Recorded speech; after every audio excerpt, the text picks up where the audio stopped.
प्रेम से बोलते शंकर भगवान की, बोलते गौरी मैया की।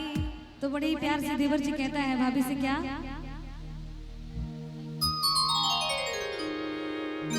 कि पिया मारे सौदी कांवर उठाई बरे भौजी, कि पिया मारे सौदी कांवर उठाई बरे भौजी, कि भौजी रे कैसे घर जाए परे भौजी। अच्छा, जितने लोग ये भजन सुने होंगे थोड़ी ताली का आशीर्वाद दे दीजिएगा ताकि लगे आप लोगों को पता है। और भजन में जिनको जिनको आनंद लग रहा है ताली का आशीर्वाद देना कहना है कि पिया बाड़ सऊदी कैसे, पिया बाड़ सऊदी कैसे कांवर उठाई परे भौजी, पिया बाड़ सऊदी कैसे, पिया बाड़ सऊदी कैसे कांवर उठाई परे भौजी, भौजी रे कैसे अकेला घर जाई मरे भौजी, कि भौजी रे कैसे अकेला घर जाई मरे भौजी। थोड़ी हाथ उठा के ताली बजा दीजिए ताकि लगना चाहिए आनंद आ रहा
कि भौजी रे